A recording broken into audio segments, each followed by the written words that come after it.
Buenas noches, hermanos. Es una gran alegría y un gran gozo en mi corazón poder reunirme esta noche con ustedes y ser portadora de la palabra con la que el Señor me ha venido hablando a lo largo de esta parte del año. Han sido 7 meses en donde hemos tenido muchas grandes expectativas, pero también muy profundas desilusiones por lo que estamos viviendo, no solamente a nivel local con nuestro gobierno, sino a nivel global. Pero nosotros somos un pueblo especial, como dice el Señor en su palabra, somos especial tesoro.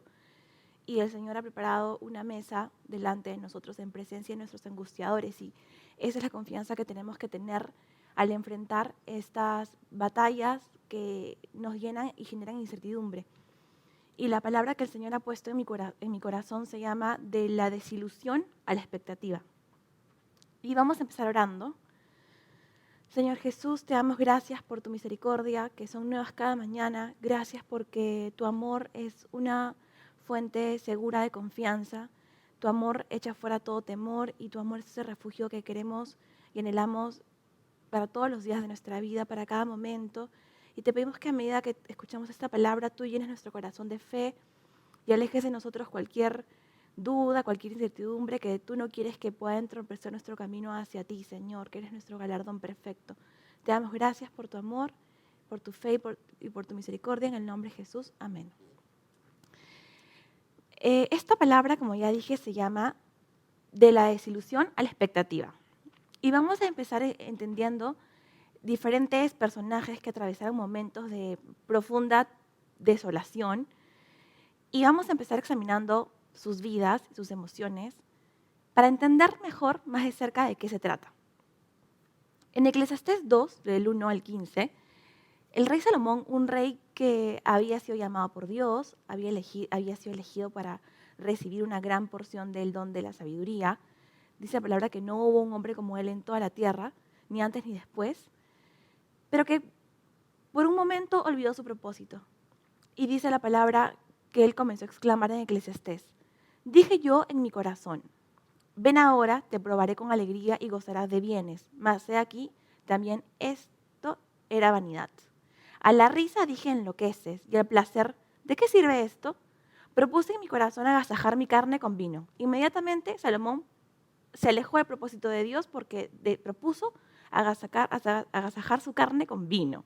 Y que anduviese mi corazón en sabiduría con retención de la necedad. Es decir, él prefirió ser necio hasta ver cuál fuese el bien de los hijos de los hombres, en el cual se ocuparan debajo del cielo todos los días de su vida. Él quería encontrar el bienestar de los hombres o el placer de los hombres alejado de la presencia y del propósito de Dios. Entonces, ¿qué hizo? Él se fijó en su vida. Engrandecí mis obras, edifiqué para mi casas, planté para mis viñas, me hice huertos y jardines, planté en ellos árboles de todo fruto, me hice estanques, compré siervos, tuve posesiones grandes de vaca y de ovejas, más que todos los que fueron antes de mí en Jerusalén. Me amontoné también plata y oro y tesoros preciados de reyes y de provincias. Me hice de cantores y cantoras, de los deleites de los hijos de los hombres, y de toda clase de instrumentos de música, y fue engrandecido y aumentado, más que todos los que fueron antes de mí en Jerusalén. A más de esto, conservé conmigo mi sabiduría. Y vemos cómo él propuso en su corazón agasajar su carne y alejarse del propósito de Dios. La Biblia dice además que él no negó a sus ojos ninguna cosa que desearan. Es decir, cada deseo de su vida él la cumplió según sus propias fuerzas. Y tampoco apartó, dice, ni aparté de mi corazón de placer alguno, porque mi corazón gozó de todo mi trabajo y esa fue mi parte de toda mi faena. Para él, el resultado de su esfuerzo era el gozo de su vida. Y dice que luego miró todas las obras que habían hecho sus manos y el trabajo que tomé para hacerlas, y aquí todo era vanidad. Es decir, que todo ese esfuerzo era vano, era vacío, y aflicción de espíritu y sin provecho debajo del sol. Es decir, no podía encontrar placer alguno en ninguna de sus obras. Después volví yo a mirar para ver sabiduría y los desvaríos y la necedad. Porque ¿qué podrá hacer el hombre que venga después del rey?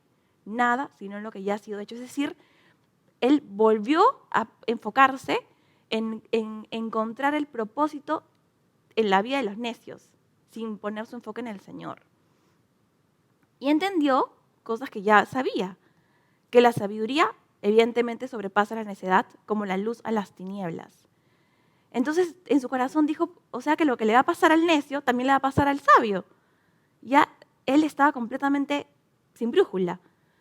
Aborrecí por tanto la vida, porque la obra que se hace debajo del sol me era fastidiosa, por cuanto todo es vanidad y aflicción de espíritu.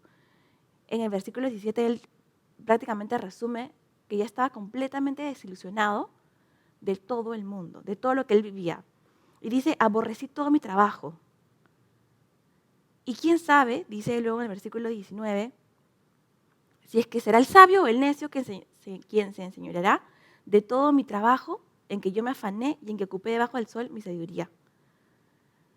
Y luego dice en el versículo 20, volví por tanto a desesperanzarse mi corazón acerca de todo el trabajo en que me afané y en que había ocupado debajo del sol mi sabiduría. Él había gozado de muchísimo éxito en lo natural. Él también había experimentado el gozo espiritual, pero ahorita está en un momento de desilusión completa porque él había decidido encontrar el placer en la carne. ¿Y qué es una desilusión? ¿Por qué nos encontramos a veces en esas situaciones? Una desilusión es un impacto sobre nuestras emociones humanas. Debemos saber que, con certeza, que todo lo que hay en este mundo está corrompido, todo lo que está en este mundo es corrupto, no hay absolutamente nada bueno. ¿Y qué sucede cuando una persona pone alguna de sus expectativas, de sus esperanzas en las cosas naturales? Es más que seguro, más que el 100%, que sufrirá una desilusión.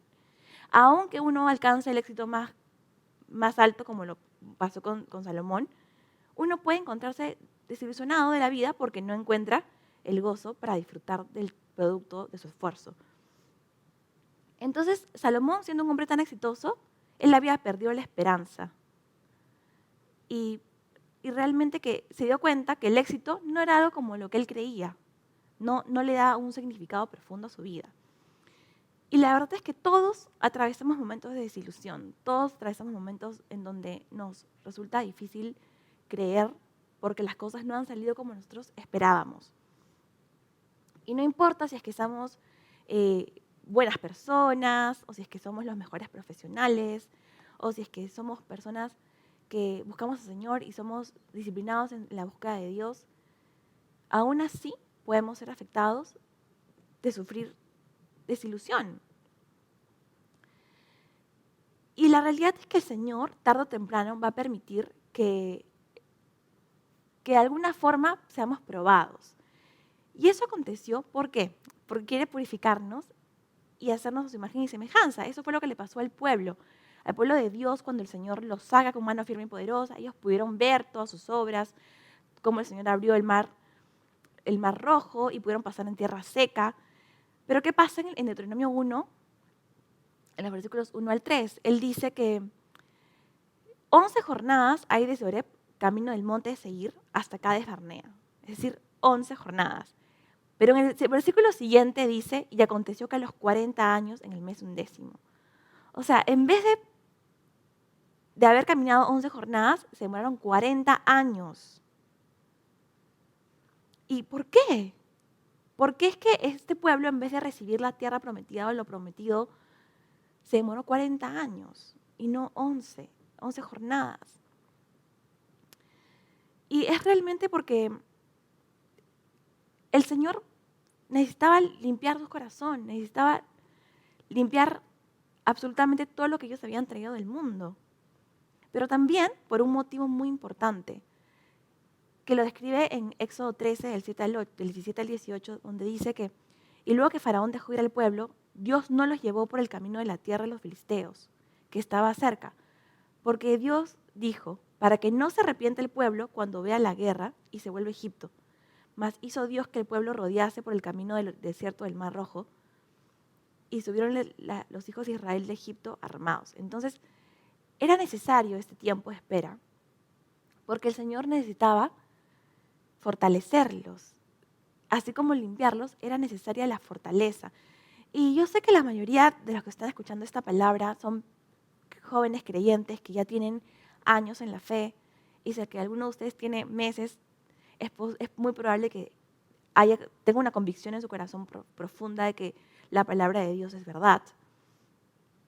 Y estas pruebas que empiezan a afectar nuestra fe en ocasiones son para ver si es que nuestra fe realmente está sólida sobre una base bíblica, una base que tiene fundamento, que es nuestro Jesús, porque es la perfecta piedra angular, el cimiento de todo en general, en Él han sido creadas todas las cosas.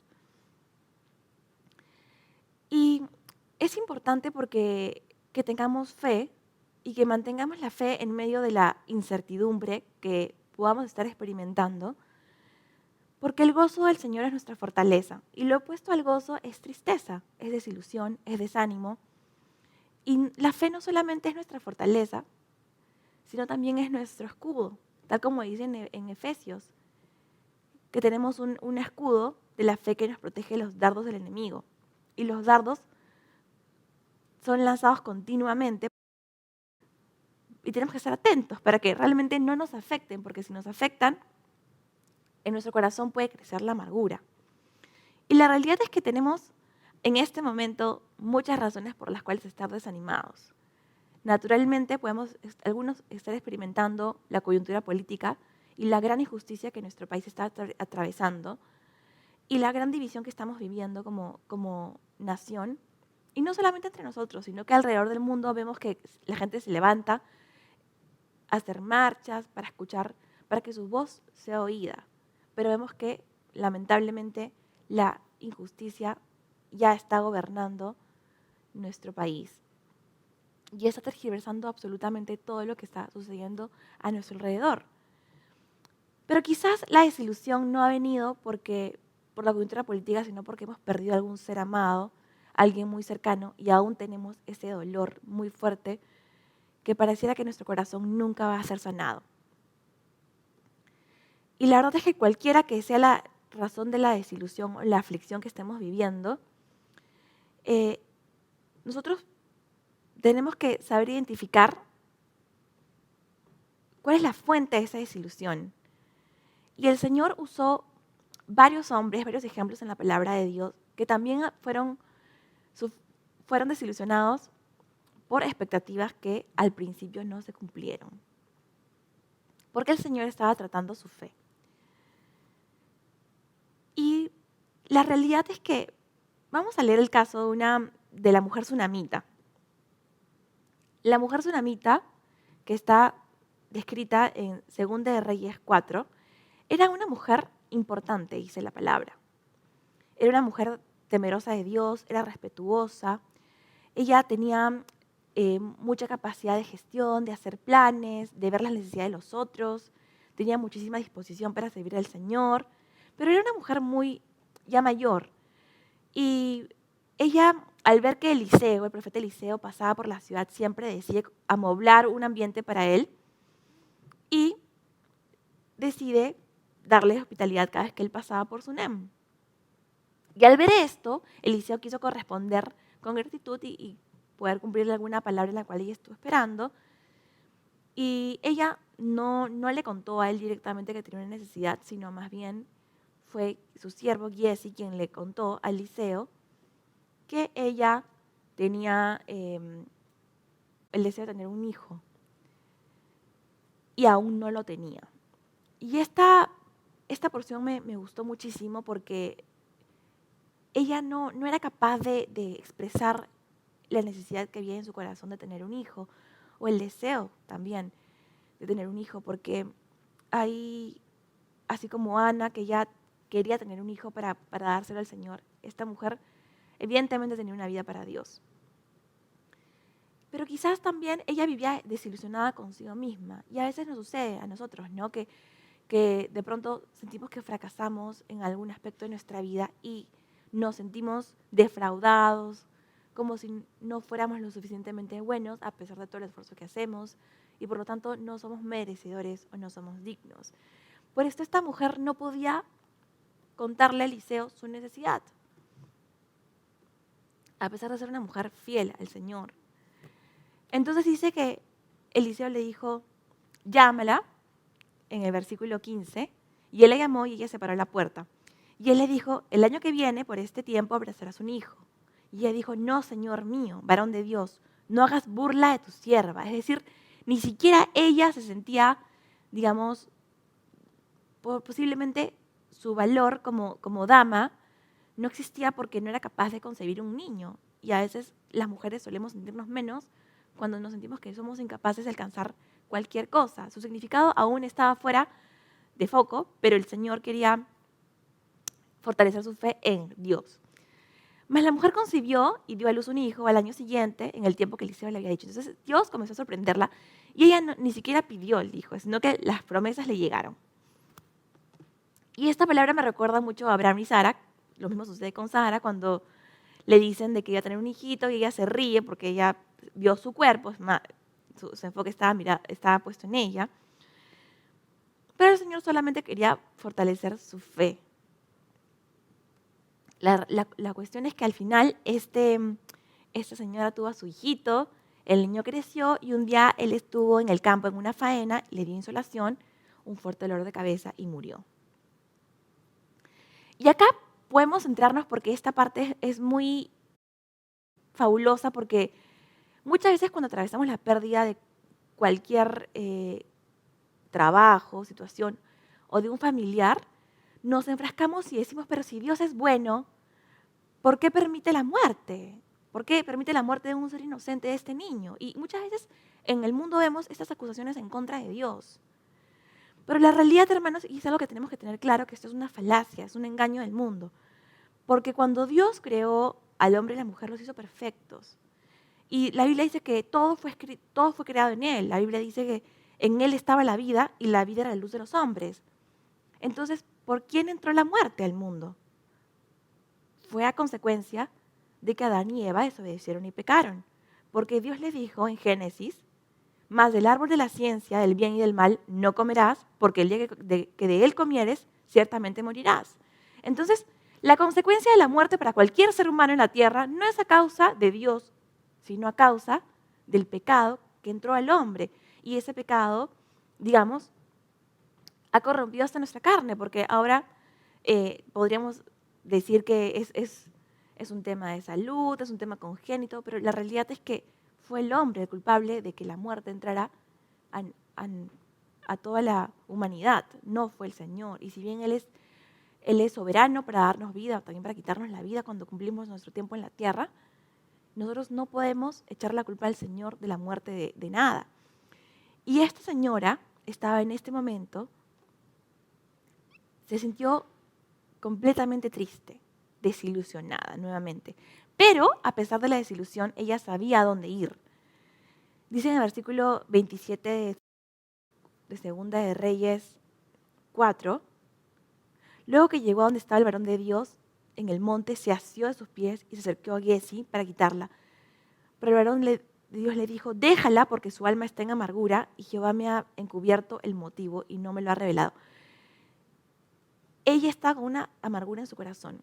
Y muchas veces nos pasa eso también a nosotros como hijos de Dios, como creyentes que caminamos en Él, que nos encontramos en una gran amargura, en una gran tristeza. Y no somos capaces de decírselo al Señor porque nos duele. Y estamos sirviendo al Señor, estamos trabajando, pero es necesario que vengamos al Señor y que abramos nuestro corazón y que nos sintamos vulnerables porque es lo que el Señor quiere. La Biblia dice que Él está sentado en un trono alto y sublime, pero que Él se inclina a ver a los quebrantados. Y dice que muchas veces nosotros no nos acercamos a Dios porque damos por sentado que Él ya lo sabe. Y esto fue lo que pasó con esta señora. Ella ya asumía que Dios ya lo sabía, y lo cual es verdad, pero Dios quería escuchar su voz. Y ella dijo, pedí yo a mi Señor, no dije yo que no te burlases de mí. Entonces ella acusa al Señor, le dice al Señor, yo acaso te pedí un hijo, o sea, ¿por qué me das un hijo y ahora me lo quitas? ¿Para qué? Entonces ella está acusando al Señor. Y nos puede pasar. Y la realidad es que, dice en el versículo, luego deciden ir a ver al hijito, Eliseo y Giezi, y en el versículo 30 dice, y dijo a la madre del niño, vive Jehová y vive tu alma que no te dejaré. Entonces Eliseo ora y el Señor le devuelve la vida. Hay todo un proceso que sería interesante que ustedes lo lean después. Entonces dice que Giezi, el siervo, llama a esta tsunamita y entrando ella le dijo, toma a tu hijo. Así que ella entró, se echó a sus pies y se inclinó a tierra y después tomó a su hijo y salió. El hijo revivió. Y el Señor nos quiere decir que las expectativas que tenemos en Él, el Señor las va a resucitar en Él. Porque ella dice que ella había confiado en el dicho del profeta, en la palabra que le habían dado. Ella se aferró fervientemente y no lo quiso dejar, porque sabía que se había cumplido. Y ahora aparentemente el Señor le estaba quitando, sin embargo era solamente un trato de Dios para afirmar su fe. Y también tenemos otro ejemplo de dos discípulos que caminaban con Jesús. Ellos habían estado con Él por 3 años, habían visto los milagros, las maravillas de Dios, las sanidades, cómo Él se había enfrentado a todo un pueblo romano, pero la gente había aceptado con un corazón sencillo y humilde al Señor Jesús. Y Él les contaba de que iba a sufrir siendo crucificado.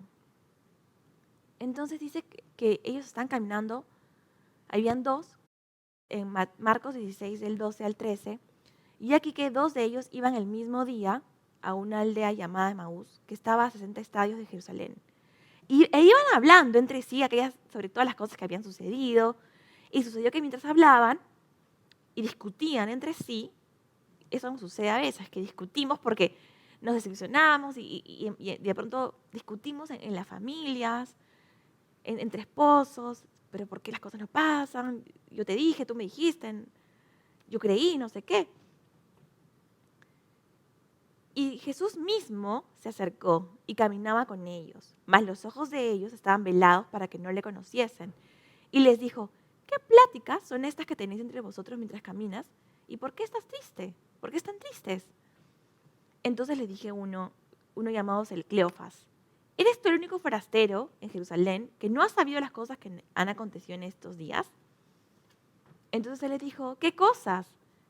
De Jesús Nazareno, que fue varón profeta, poderoso en obra y en palabra, delante de Dios y de todo el pueblo. Entonces ellos tenían una imagen de Jesús poderoso, un Dios poderoso. Pero nosotros esperábamos que Él era el que había a redimir a Israel. Y ahora, además de todo esto, hoy ya es el 3er día de que esto ha acontecido. Y también hay algunas mujeres que se han asombrado, las que antes del día fueron al sepulcro y como no hallaron su cuerpo, vinieron diciendo que también habían visto ángeles, que les habían dicho que Él vivía. Y fueron algunos de los nuestros del sepulcro y hallaron así las mujeres conforme a lo que habían dicho, pero no le vieron. Entonces ellos no lo habían visto, por lo tanto no podían creer que Él les había dicho que iba a resucitar, no podían creer en eso. Entonces Él les dijo, gritándoles, oh insensatos y tardos de corazón para creer todo lo que los profetas han dicho. ¿No era necesario que Cristo padeciera estas cosas y que entraran en su gloria? Y comenzando desde Moisés y siguiendo por todos los profetas, les declaraba en todas las escrituras lo que de Él decían. Entonces, ¿qué hizo Jesús al toque con ellos? Les sacó la palabra y les habló desde Moisés y todos los profetas. Y luego Él se alejó, aparentó que se iba un poquito más lejos, y luego cuando llegaron, se hizo tarde, se juntaron a cenar y en ese momento Él oró y bendijo el pan y en ese momento sus ojos fueron abiertos. ¿Y qué dice acá en el versículo 32? Después de que Él desapareció, ¿no ardía nuestro corazón en nosotros mientras nos hablaba en el camino y cuando nos abría las escrituras? Y inmediatamente se levantaron y fueron a Jerusalén.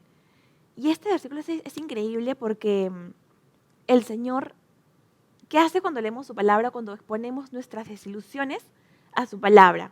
Él inmediatamente las transforma y nos recuerda, porque la palabra tiene un poder para tocar hasta los más profundo de nuestro ser, hasta los tuétanos. El Señor quiere recordarnos algo muy poderoso, que yo sé que lo hemos escuchado varias veces, pero el Señor nos está diciendo, yo sé los pensamientos que tengo acerca de vosotros. Yo sé lo que pienso de ti, dice Jehová. Pensamientos de paz y no de mal, para daros el fin que esperáis. Y esto no porque nosotros seamos los mejores, ni los más los superhombres, supermujeres llenos de fe, sino porque tenemos un corazón humilde y porque necesitamos de un Dios que avive nuestra fe. ¿Y por qué es necesario que nos agarremos de su palabra? Porque el cielo y la tierra van a pasar, es decir, delante de ti vamos a ver que el cielo todo se va a conmover, pero lo único que no va a pasar es su palabra. Entonces, ¿dónde tenemos que enfocarnos? En su palabra y en nada más. Si podemos tener nuestra expectativa puesta en la palabra de Dios y vamos a tener la confianza absoluta de que no vamos a ser defraudados. Pero no podemos ponerlo en ningún hermano, en ningún presidente, en nuestro jefe, solamente en Dios. Porque a veces las desilusiones que más nos afectan son aquellas que vienen de personas que amamos. Cuando amamos a una persona y de pronto nos falla, cuando amamos a una persona que de pronto ha sido un ejemplo para nosotros en la fe y nos falla, esa decepción es súper dolorosa. Yo lo experimenté hace 14 años.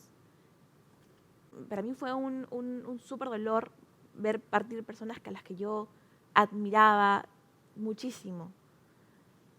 Y la verdad es que a lo largo de los años he visto a muchas personas alejarse y yo las consideraba referentes para mi fe, e incluso autores de libros a quienes yo admiraba muchísimo por su conocimiento y su sabiduría, también se alejaron del Señor y para mí fue como una gran decepción. Entonces yo misma me cuestioné, porque sucede que cuando ponemos nuestras expectativas en personas, cuando esas personas se alejan del Señor y no nos, digamos, nos decepcionan, todos nuestros cimientos van a ser removidos.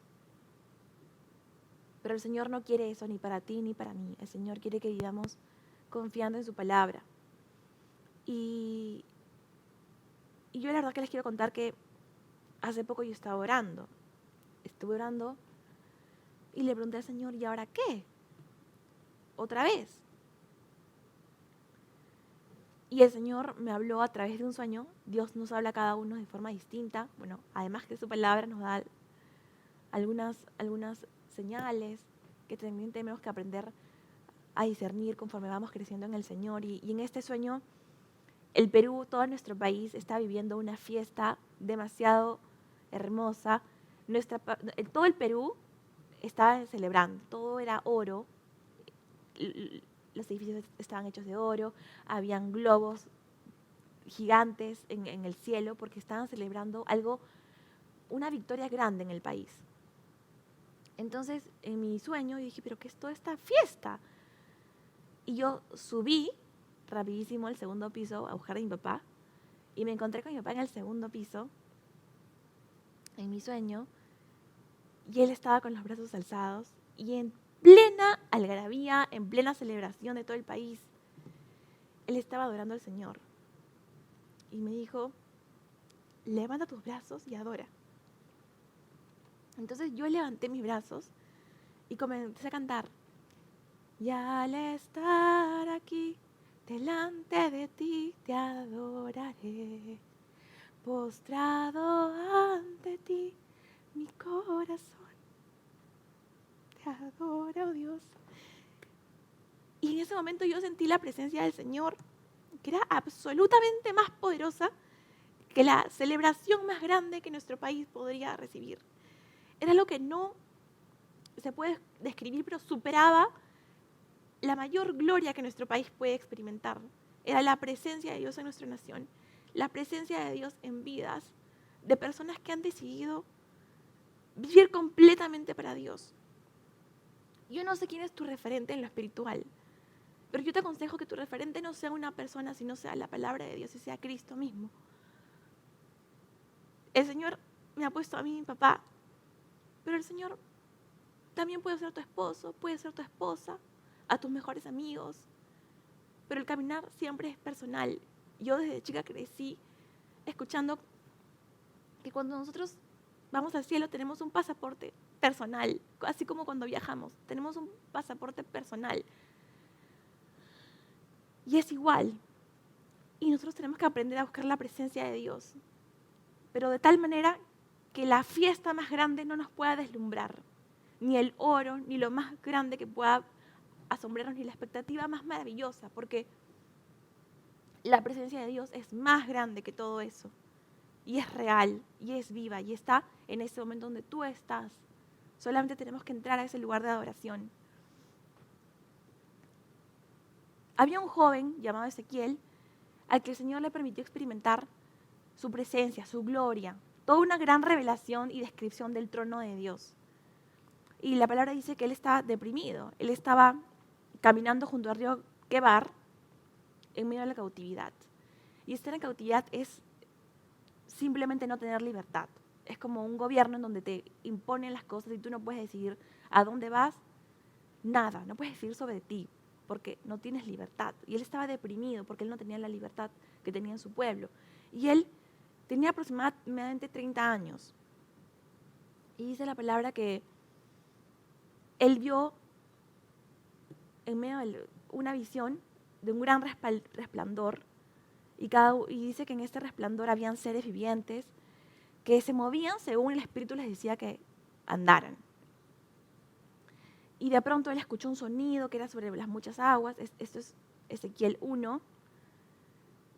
Y dice en el versículo 26. Y sobre la expansión que había sobre sus cabezas encima de estos seres vivientes, se veía la figura de un trono que parecía piedra de zafiro. Y sobre la figura del trono había una semejanza que parecía de hombre sentado sobre él. Y vi apariencia como de bronce refulgente, como apariencia de fuego dentro de ella en derredor. Desde el aspecto de sus lomos para arriba y desde sus lomos para abajo vi que parecía como fuego y que tenía resplandor alrededor. Como parece el arco iris que está en las nubes el día que llueve, así era el parecer del resplandor alrededor.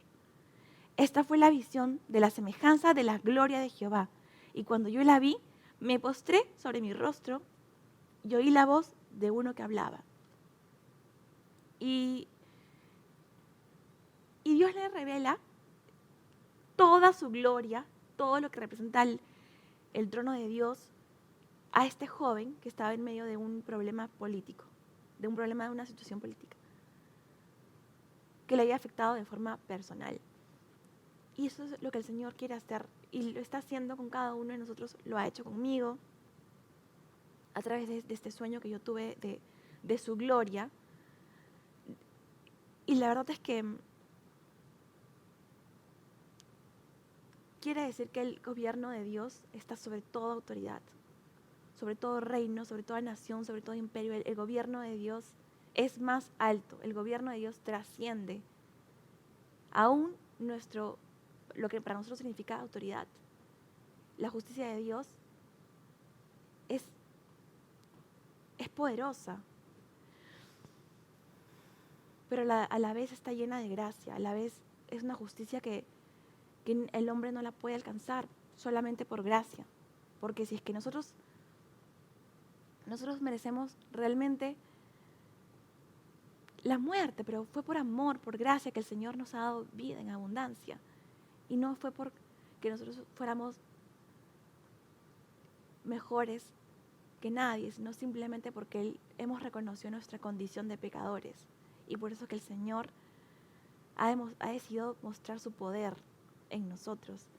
Y es precioso porque justo hoy día me levanté y leí, una joven compartió en el devocional sobre Juan el Bautista, y la Biblia dice que no ha habido otro profeta como él, y sin embargo él es el más pequeño. Y cuando Juan el Bautista aparece, él tenía un propósito grande, era anunciar el camino de la llegada del Mesías.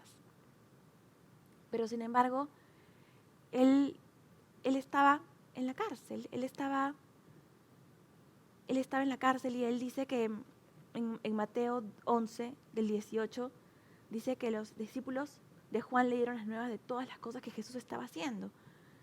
Entonces Juan llamó a 2 de sus discípulos y los envió a Jesús para preguntarle: ¿eres tú el que había de venir o esperaremos a otro? Cuando pues los hombres vinieron a él, dijeron: Juan el Bautista nos ha enviado a ti para preguntarte: ¿eres tú el que había de venir o esperaremos a otro? En esa misma hora sanó a muchos de enfermedades y plagas y de espíritus malos, y a muchos ciegos les dio la vista. Y respondiendo Jesús les dijo: Id, haced saber a Juan lo que habías visto y oído. Los ciegos ven, los cojos andan, los leprosos son limpiados, los sordos oyen, los muertos son resucitados, y a los pobres es anunciado el evangelio, a los pobres de espíritu. Y bienaventurado es aquel que no halle tropiezo en mí. Y esto que dice el Señor es poderoso, porque nosotros no podemos culpar al Señor de nuestras desilusiones. Eso es un pecado. Es un pecado porque nos lleva a la incredulidad. No podemos, cuando tenemos la palabra de Dios como fuente de ánimo, de vida para nuestros corazones y para todas nuestras vidas. No hay razón ni motivo para encontrar culpa a Jesús o echarle la culpa a Él o a Dios de cualquiera de las cosas que nos ha acontecido. Juan estaba en la cárcel y él conocía con certeza el motivo y el propósito por el cual él estaba en la tierra. Y no te preocupes, porque posiblemente tu propósito no es perder la cabeza como le pasó luego a Juan por causa del amor que tenía hacia Dios, sino que él en su corazón no había encontrado despropósito alguno y tampoco había hallado tropiezo en Jesús al completar la razón de su vida. Sí, hay momentos de dudas, de tristeza, de amargura o una aparente desilusión. Pero hay algo más grande y más poderoso que es su palabra. Y es en su palabra en donde todos los grandes hombres de Dios han confiado a lo largo de toda la historia de la humanidad. Así como le han fallado a su promesa, como le pasó a Adán y a Eva que fallaron y por lo tanto entró la muerte a la humanidad, también hay hombres que confiaron en el Señor, aún a pesar de las pérdidas que pudieron haber sufrido o experimentado, o a las que se pudieron haber de alguna forma, como le pasó a Abraham, que el Señor le pidió a su hijo, a su único hijo, como le pasó a la tsunamita. Pero ¿qué pasó? Abraham no se desanimó en fe. La Biblia dice en Romanos 4, 18 al 20, él creyó en esperanza contra esperanza para llegar a ser padre de muchas gentes. Conforme a lo que se le había dicho, así será tu descendencia. Yo no sé qué palabra te ha dado el Señor, pero yo te pido que hoy día abras tu Biblia y busques exactamente las promesas que el Señor te ha dado. Y digas, el Señor las va a cumplir en su tiempo como Él quiera. No conforme a mis expectativas, porque nuestras expectativas tienen que estar suplidas en la presencia de Dios. El Señor se va a encargar del resto. Y no se debilitó en la fe al considerar su cuerpo que estaba ya como muerto, siendo de casi 100 años. O la esterilidad de la matriz de Sara. Quizás algunas de ustedes están esperando tener un hijo, no lo sé. Pero no podemos enfocarnos en nuestros cuerpos, sino en la palabra de Dios. Tampoco dudó por incredulidad de la promesa de Dios, sino que se fortaleció en fe, dando gloria a Dios nuevamente. Abraham fue a la presencia del Señor, vivía ahí de continuo, en la presencia de Dios. Porque dice la palabra en Hebreos 11, 19, pensando que Dios es poderoso para levantar aún de entre los muertos, de donde en sentido figurado también le volvió a recibir. Y yo creo que Abraham, estoy segura, que Abraham y muchos de ustedes son alumnos o son personas sobresalientes. Y la realidad es que el Señor se dejó sorprender por Abraham. Porque si el Señor nos ha dado algo, hermanos, es libertad, la libertad de elegir, la libertad de amar. Nos ha dado libertad. El Señor no te va a decir, yo te voy a obligar a hacer esto, la decisión es tuya. Pero es maravilloso cuando una persona decide levantarse temprano, arreglarse, buscar al Señor, servir a su familia como son hijos de Dios, si es que pueden servir en la iglesia o en sus trabajos, o hacerlo todo para la gloria de Dios, como dice la Biblia. Yo tengo alumnos, y ustedes ya lo saben, y tengo alumnos que los más destacados, los que más me hacen sentir orgullosa, son aquellos que se presentan 10 minutos antes a la clase. pero no se presentan desaliñados, no, ellos se levantan a las 7 de la mañana, toman su desayuno, se peinan, se sientan a la clase, están listos. Y después de eso, ellos han estudiado un día antes, responden a las tareas, entonces lo nuevo que viene ya no es novedad, porque ya tienen el fundamento del día anterior. Y cuando yo tengo reuniones con sus padres, ellos me dicen, yo no les digo que hagan nada, sino que más bien ellos tienen en su corazón esa actitud preciosa de hacer las cosas bien. Y hay algo maravilloso, que estos niños tienen 8 años, entonces yo ya no tengo duda de lo que pasó con el rey Josías cuando tenían 8 años. Nosotros también tenemos la capacidad de ser hijos sobresalientes y dar la gloria a Dios en todo. Y esto es necesario, porque así como empezamos leyendo la palabra sobre Salomón, que era un hombre que había propuesto en su corazón buscar los deleites y tener todo el placer en la vida para su carne, él al final descubre algo. Porque al hombre que le agrada, Dios le da la sabiduría, ciencia y gozo. Mas al pecador da el trabajo de recoger y amontonar para darlo al que agrada a Dios. ¿Y cómo agradamos a Dios, hermanos? Como dice en Hebreos 11:6, pero sin fe es imposible agradar a Dios, porque es necesario que el que se acerca a Dios crea que le hay y que es galardonador de los que le buscan. Y yo tengo en mi corazón de que hoy día ustedes puedan fortalecer su fe en Dios. Porque sí, estamos viviendo en los últimos tiempos, pero mi intención no es ni nunca será asustarte, porque puede ser que el Hijo del Hombre venga y que no encuentre fe en la tierra. Mi intención es animarte a que busques las promesas de Dios, aquellas que te dio quizás cuando te convertiste, aquellas en las que estás esperando en el Señor, pero te invito a esperar con gozo, admirándote las obras que hizo el Señor, que son gloriosas, cuando abrió los ojos al ciego, cuando hizo que el cojo camine, cuando le devolvió la vida a la hija de la tsunamita, cuando abrió los cielos y le mostró toda su gloria a Ezequiel. Bienaventurado, dice el Señor, el que no haya tropiezo en mí. Bienaventurados vamos a ser cuando nos deleitemos en su palabra y vivamos el gozo que el Señor quiere que tengamos todos los días hasta que Él venga. Que Dios los bendiga.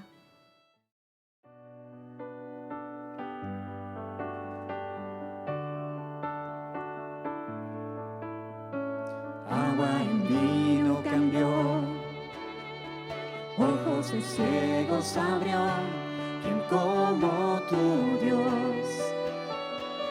Solo tú.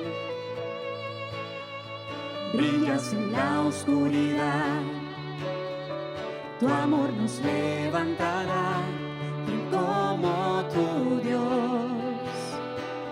Solo tú. Mi Dios es grande, mi Dios es fuerte, Él es más alto que ningún otro. Mi Dios redime, perfecto en gloria, mi Dios, mi Dios. Brillas en la oscuridad, tu amor nos levantará, ¿quién como tu Dios? Solo tú. Mi Dios es grande, mi Dios es fuerte, Él es más alto que ningún otro. Mi Dios redime, perfecto en gloria, mi Dios, mi Dios. Mi Dios es grande, mi Dios es fuerte, Él es más alto que ningún otro. Mi Dios redime, perfecto en gloria, mi Dios, mi Dios. Si Dios es con nosotros, ¿quién podrá detenernos? Si Dios es con nosotros, ¿quién nos va a detener? Si Dios es con nosotros, ¿quién podrá detenernos? Si Dios es con nosotros, ¿quién nos va a detener?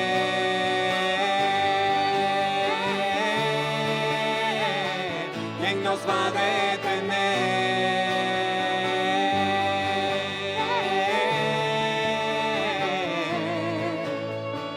Mi Dios es grande, mi Dios es fuerte, Él es más alto que ningún otro.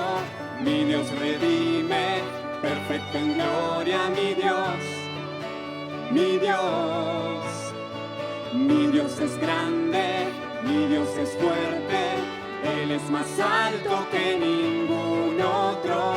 Mi Dios redime, perfecto en gloria, mi Dios, mi Dios.